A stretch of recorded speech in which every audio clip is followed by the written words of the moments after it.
बच्चों, welcome to infinity minds maths, जहां आप सीखते हैं मैथ्स के सभी कॉन्सेप्ट्स, एग्जाम्पल्स और सभी एक्सरसाइजेस।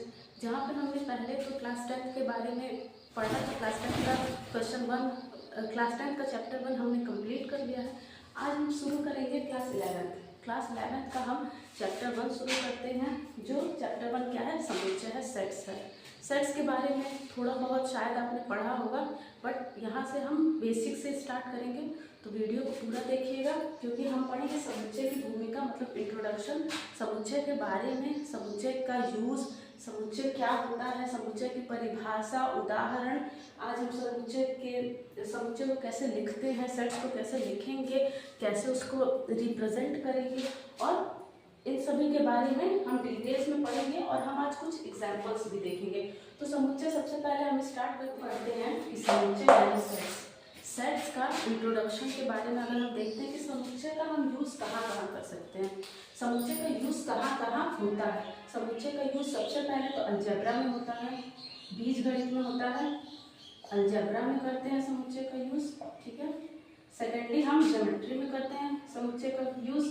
समुच्चय बहुत इंपॉर्टेंट है हमारे डेली लाइफ के लिए भी। और थर्ड, हम प्रोबेबिलिटी में भी, प्रायिकता में भी हम समुच्चय का यूज़ करते हैं। तो समुच्चय कितना इंपॉर्टेंट है आपको समझ में आया। बीजगणित में करते हैं, बीजगणित में भी समुच्चय का यूज़ हम करते हैं, ज्यामिति में भी हम करते हैं समुच्चय का यूज़, ठीक।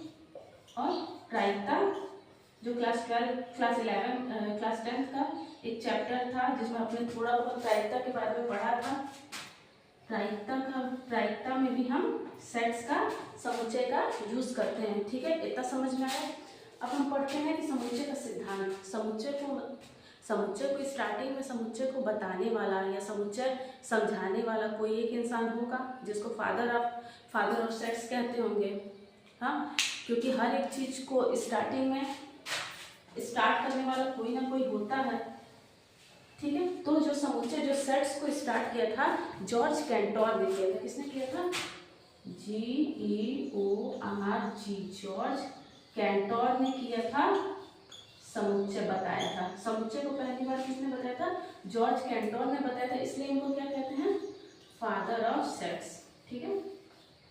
फादर ऑफ सेट्स या समुच्चय के जनक। समुच्चय के जनक किसे कहते हैं? जॉर्ज कैंटोर को। जॉर्ज कैंटोर को फादर ऑफ सेट्स कहते हैं, ओके। अब हम एक बार देख लेते हैं समुच्चय की परिभाषा। समुच्चय होता क्या है, समुच्चय का अर्थ क्या है। किसी निश्चित और स्पष्ट वस्तुओं के संग्रह को क्या कहते हैं? समुच्चय कहते हैं। किसी निश्चित और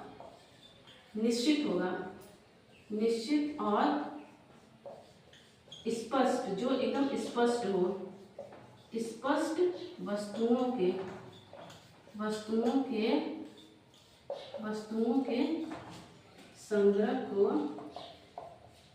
संग्रह यानी कलेक्शन को समुच्चय या सेट्स कहते हैं। समुच्चय, सेट्स कहते हैं, तो सेट्स क्या होता है? कलेक्शन होता है किसका? निश्चित और स्पष्ट वस्तुओं का। निश्चित, समुच्चय क्या होता है? एक कलेक्शन होता है किसका? निश्चित और स्पष्ट वस्तुओं का। निश्चित और स्पष्ट वस्तुओं के कलेक्शन को क्या कहते हैं? समुच्चय कहते हैं। और जो ये वस्तुएं होती हैं, उनको क्या कहते हैं? जो वस्तुएं होती हैं जिनका हम कलेक्शन लेते हैं, उन वस्तुओं को क्या कहेंगे? उन वस्तुओं को तत्व बोलेंगे हिंदी में, और इंग्लिश में क्या बोलते हैं? एलिमेंट्स बोलते हैं, ठीक है। तो जो यहाँ पे हम वस्तुएं ना करके क्या कहेंगे? तत्व होते हैं, तत्व या एलिमेंट्स। किसी निश्चित और स्पष्ट एलिमेंट्स के कलेक्शन को हम क्या कहते हैं? समुच्चय कहते हैं या सेट्स कहते हैं। तो सेट्स क्या होता है? कोई निश्चित और स्पष्ट वस्तुओं का क्या होता है? कलेक्शन होता है, ठीक है। और इन वस्तुओं को हम क्या कहते हैं? तत्व बोलते हैं या एलिमेंट बोलते हैं। अब जैसे एग्जाम्पल्स में अगर हम ले लेते हैं, A = 1 2 3 4, ठीक है। तो ये आपका क्या हो गया? ये जो A है, A को क्या कहेंगे? A को हम बोलेंगे समुच्चय, ठीक है, सेट बोलेंगे, ठीक है। A को हम क्या बोलेंगे? समुच्चय या सेट बोलेंगे। और जो 1 2 3 4 है उनको क्या बोलेंगे? A को बोल देंगे समुच्चय, ठीक है। और जो इसके अंदर है 1 2 3 4, इसको क्या बोलेंगे? तत्व बोलेंगे या एलिमेंट्स बोलेंगे, ठीक है। तो ये क्या हो गया? इन तत्वों का कलेक्शन है। ये तत्व निश्चित और स्पष्ट है। हाँ है। कैसे? 1 2 3 4 एक निश्चित है, इसके ना इधर है ना इधर है, निश्चित है और स्पष्ट है। 1 2 3 4 यही है, ये स्पष्ट है, इसमें और चीजें मिक्स नहीं है, तो ये स्पष्ट है। तो ए क्या हो गया? ए हो गया समुच्चय और 1 2 3 4 उसके अंदर के क्या होगा? एलिमेंट्स होगा। अगर हम दैनिक जीवन में उदाहरण देखें कि दैनिक जीवन में भी हम बहुत जगह समुच्चय का यूज करते हैं। जैसे अगर हमें कुछ लिखना हो, मान लीजिए कि हमें अगर बोलना हो कि अंग्रेजी के वर्णमाला, इंग्लिश के वर्णमाला नहीं, इंग्लिश के स्वर, इंग्लिश के वॉवेल्स अगर लिखना हो, ए क्या है? अंग्रेजी वर्णमाला के स्वर, ठीक है, के स्वर। तो इसमें हम सिंपली क्या लिखेंगे? ए अगर अंग्रेजी वर्णमाला का स्वर है तो हम क्या लिख देंगे? ए तो हो गया समुच्चय, तो ए इज इक्वल टू ब्रैकेट में लिखेंगे क्या?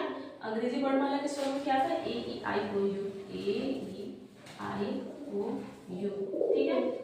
ऐसे ही अगर हम आगे 10 से कम एक और एग्जांपल देख लेते हैं, इसके आगे एक एग्जांपल, दूसरा एग्जांपल देख लेते हैं। अगर 10 से कम विषम प्राकृतिक संख्या, विषम और नेचुरल नंबर्स, और में क्या आते हैं?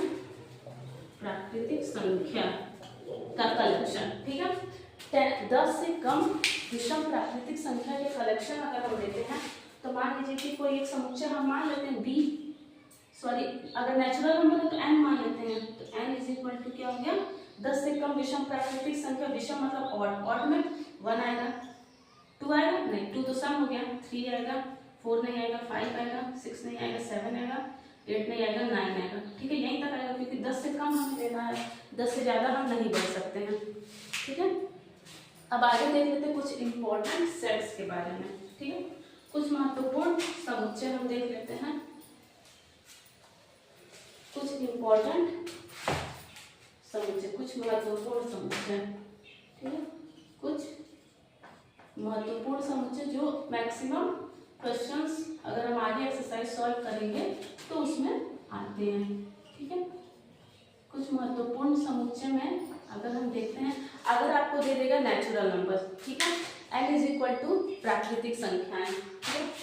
अगर आ गया n इज इक्वल टू प्राकृतिक संख्या, ठीक है, तो क्या हो गया? n is equal to 1 2 3 4 so on, ऐसे आगे बढ़ जाएगा, ठीक है। सेकंड क्या हो जाएगा? w इज इक्वल टू पूर्णांक, ठीक है।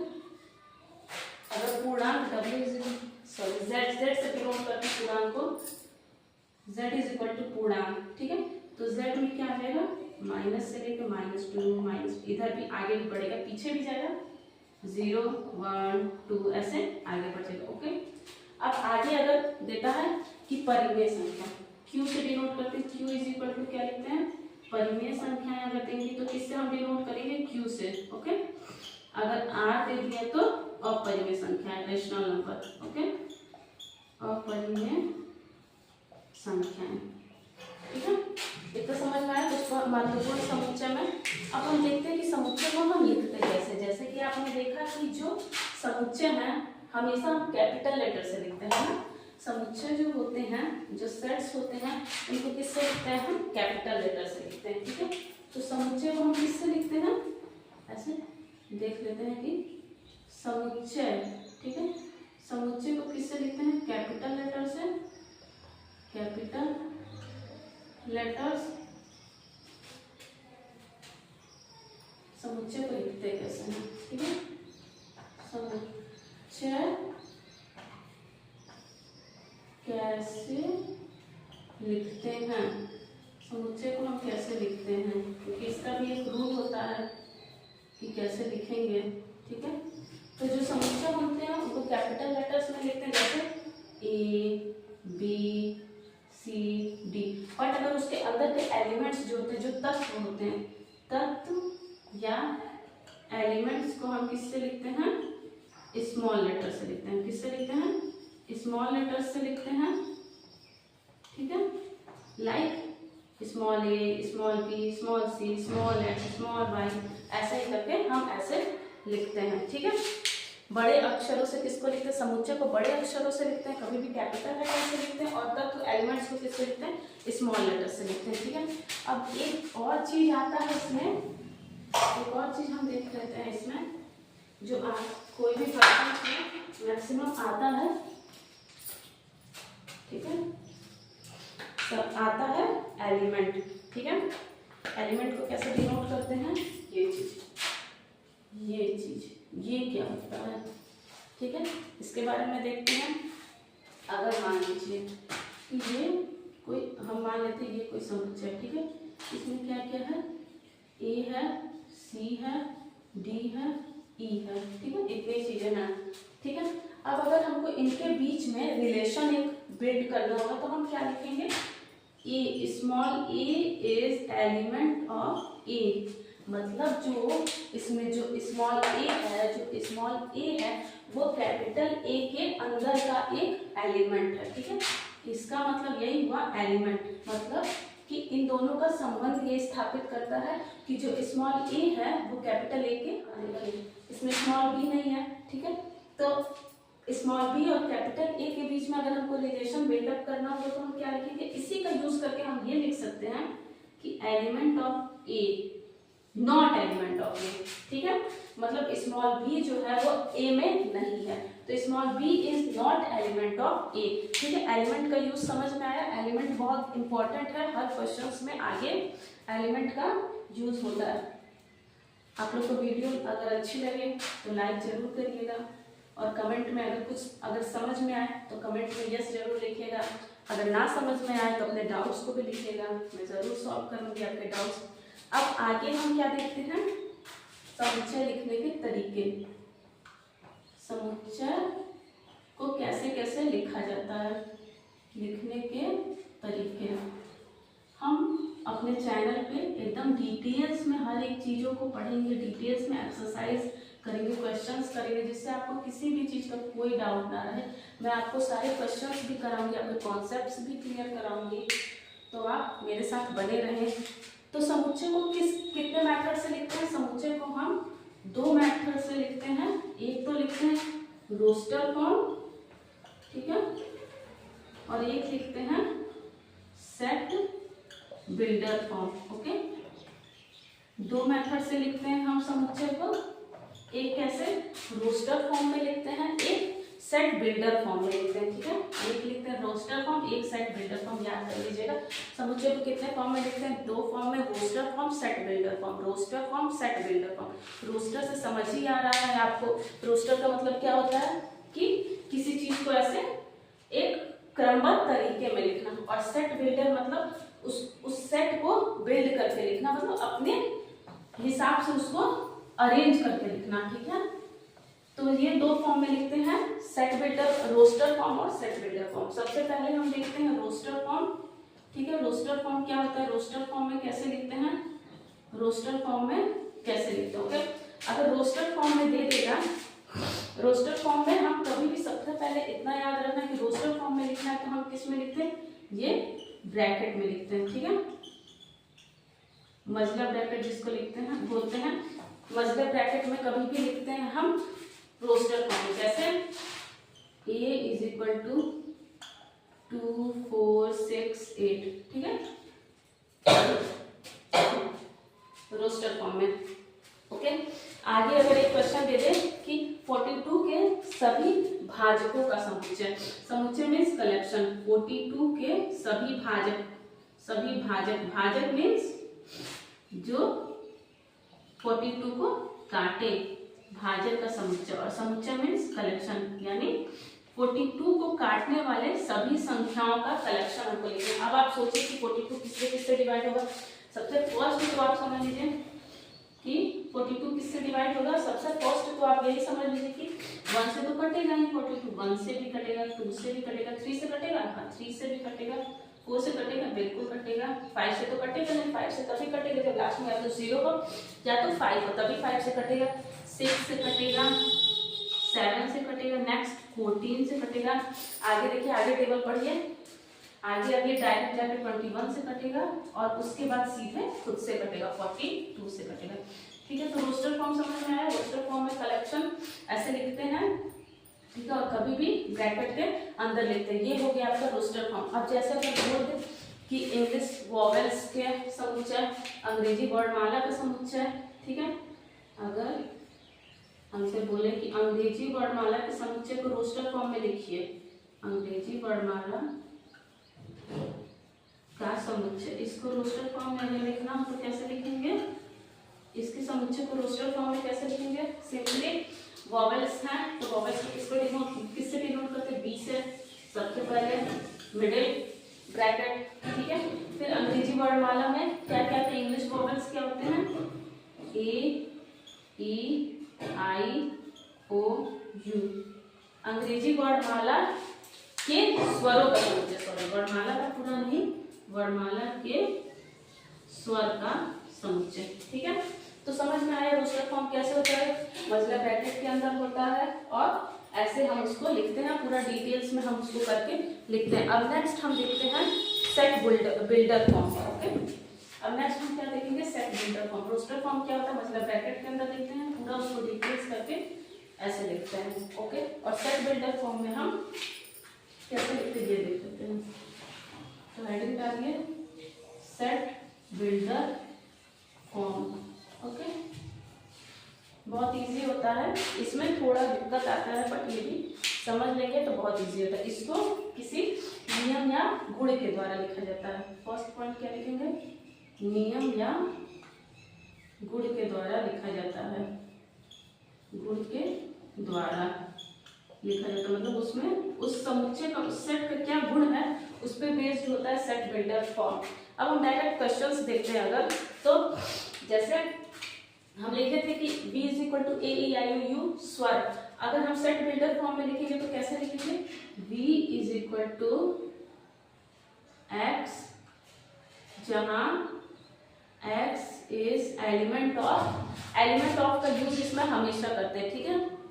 X इज नहीं, ऐसे डायरेक्ट हम लिख सकते हैं X मतलब V के जगह पे X है, जहां पे X क्या है? अंग्रेजी वर्णमाला के स्वर है। जहां X क्या है? अंग्रेजी वर्णमाला का स्वर है, अंग्रेजी वर्णमाला के स्वर। इसको भी ब्रैकेट के अंदर लिखते हैं बट इसको पूरा डिटेलिंग ना करके हम ऐसे लिखते हैं, ठीक है। जहां पे एक बार समझ लीजिए कि X क्या है?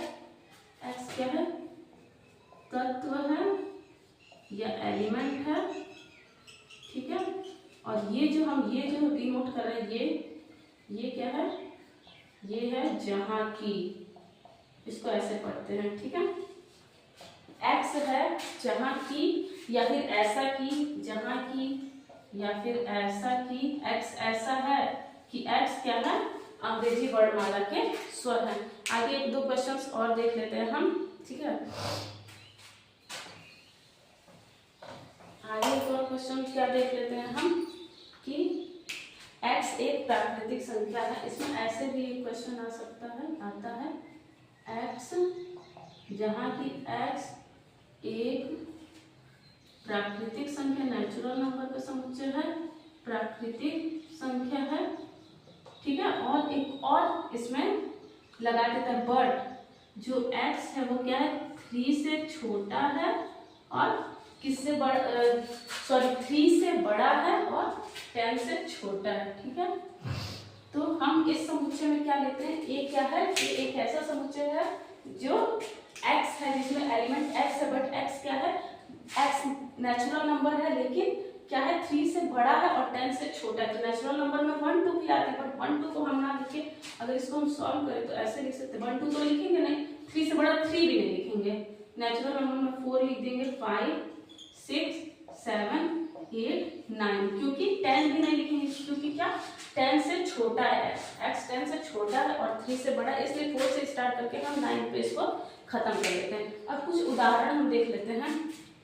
जैसे एक एग्जाम्पल एग्जाम्पल हम देख लेते हैं। X square plus x minus 2 is equal to 0।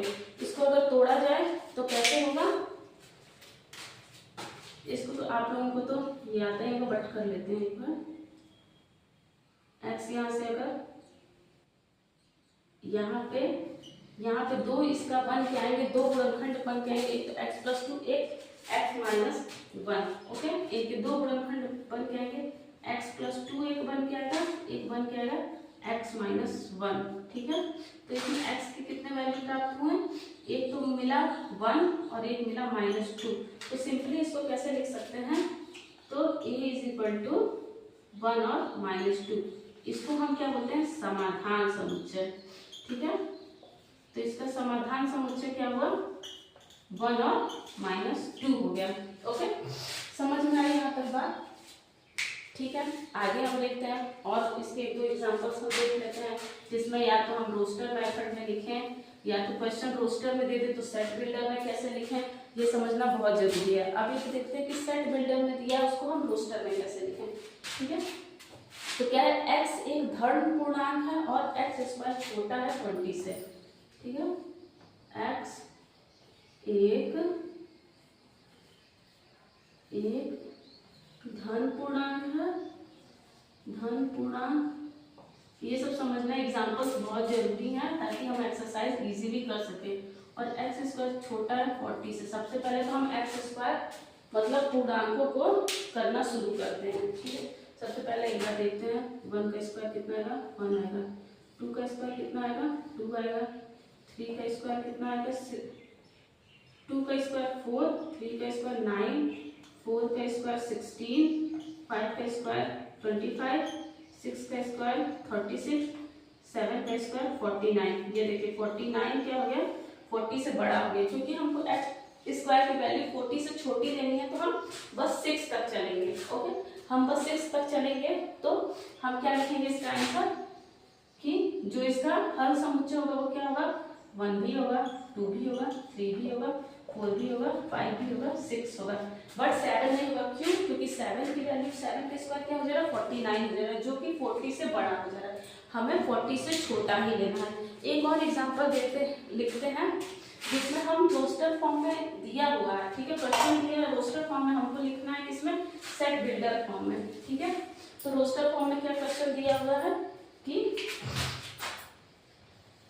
a is equal to 1, 4, 9, 16, 25, 36 ऐसे सो ऑन। ओके, अब इसको सेट बिल्डर फॉर्म में हमें लिखने के लिए कैसे लिखना होगा? देखिए, नेचुरल नंबर का स्क्वायर आपको दिख रहा है, 1 का स्क्वायर, ये सब समझना बहुत इंपॉर्टेंट है। 2 का स्क्वायर 4, 3 का स्क्वायर 9, 4 का स्क्वायर 16, 5 का स्क्वायर 25, 6 का स्क्वायर 36, ऐसे ही आगे करके बढ़ाए। तो सबसे पहले तो आप लिखिए a इज इक्वल टू, ये ब्रैकेट लगाइए, x तो लिखेंगे। ठीक है, ऐसा कि x क्या है? x एक प्राकृतिक संख्या के वर्ग है। तो इसको हम डायरेक्ट लिखते हैं, प्राकृतिक संख्या को आप जानते हैं कि n से डिनोट करते होंगे। तो x क्या है? x है n का स्क्वायर। ओके, x क्या है? x n का स्क्वायर है। जहाँ पे n क्या है? प्राकृतिक संख्या को कैपिटल N से हम डिनोट करते हैं। जहाँ पे n क्या है? स्मॉल n एलिमेंट है कैपिटल N का। समझ में आया कि ये क्या है? प्राकृतिक संख्याओं के वर्ग हैं। ठीक है, n के स्क्वायर है, जहाँ पे n की जगह 1, 2, 3, 4, 5, 6 ऐसे ऐसे करके हमको लिखना है, रखना है। ओके, तो n क्या है? एलिमेंट है कैपिटल N, नेचुरल नंबर्स के हैं। ओके, आगे एक और इसमें हम क्वेश्चन देख लेते हैं। इसी में एक और क्वेश्चन क्या दिया हुआ है कि b इज इक्वल टू 1/2, 2/3, 3/4, 4/5, 5/6 और 6/7। ओके, ये क्वेश्चन दिया हुआ है आपको रोस्टर फॉर्म में और लिखना किसमें है? सेट बिल्डर फॉर्म में लिखना। सबसे पहले तो आपको पता है कि हम क्या लिखेंगे? b is equal to x, ऐसा कि x क्या है? अब देखिए, आप देखिए यहाँ पे 1 है तो यहाँ पे 2 है, यानी 1 + 2 2 है। यहाँ पे 2 है तो यहाँ पे 3, यानी 2 + 1। ठीक है, 3 है तो 4 है, यानी 3 + 1, यानी सब में +1 का ऊपर वाले में +1 को हम जोड़े हैं। ठीक है। तो x इज इक्वल टू क्या है, इसको मान लो आप n, ठीक है। n की जगह 1 2 3 4 n कभी भी लेंगे 1 2 3 4 ऐसा आएगा तो n लेंगे, और ये क्या है, जो n है उसमें हम एक एक जोड़ते गए हैं, यानी n में एक जोड़े हैं। बट यहाँ पे भी खत्म नहीं हुआ, क्योंकि यहाँ पे तो हमारा खत्म हो जा रहा है ना, देखिए ये आगे नहीं बढ़ रहा है, तो यहाँ पे हम इसको खत्म नहीं कर सकते। इसको हमें ये भी लिखना होगा, इसको क्योंकि हमको क्लोज है ना, ये आगे नहीं बढ़ रहा है, तो इसलिए इसको हम एग्जैक्ट आंसर हमें देना होगा। तो क्या है, n क्या है, 1 है, ठीक है। n कहाँ से शुरू हो रहा है, 1 से शुरू हो रहा है, तो n जो है किससे शुरू हो रहा है, 1 से शुरू हो रहा है, यानी n जो है क्या है, 1 से या तो बड़ा है 2 3 4, या तो 1 के बराबर है। n क्या है, 1 से बड़ा है या तो 1 के बराबर है, क्योंकि यहाँ पे 1 है, फिर 1 से बड़ा है, ठीक है। n 1 से बड़ा है या तो n 1 के बराबर है, बट या तो 6 है या तो 6 से छोटा है, ठीक है। 6 यहाँ पे 7/8 रहता, तो हम 7 से बड़ा या 7 के बराबर लिखेंगे, बट या तो 6 से छोटा है या 6 के बराबर है, ठीक है। यहाँ तक समझ में आया, एक बार सही से देख लीजिए। हमने इसमें क्या क्या पढ़ा, इंट्रोडक्शन देखा, फिर हमने परिभाषा देखा, फिर जॉर्ज कैंटोर जो थे वो सेट थियरी के क्या है, फादर हैं। फिर हमने देखा 2 मेथड से लिखते हैं, एक होता है रोस्टर फॉर्म, एक सेट बिल्डर फॉर्म। फिर हमने देखा कि अगर रोस्टर में दिया तो सेट बिल्डर में कैसे लिखेंगे, सेट बिल्डर में दिया तो रोस्टर में कैसे लिखेंगे, ठीक है। यहाँ तक आप लोग को समझ में आई है, ये सब था कॉन्सेप्ट। अब आगे हम चलेंगे नेक्स्ट में एक्सरसाइज की तरफ। तो आगे की वीडियो में हम मिलेंगे एक्सरसाइज करते हुए, और ऐसे ही हम अपना आगे सारे टॉपिक्स को कवर करते रहेंगे और ऐसे ही पढ़ाई करते रहेंगे। अगर आपको वीडियो अच्छी लगी हो तो लाइक सब्सक्राइब और ज़रूर शेयर कीजिएगा। Thank you so much.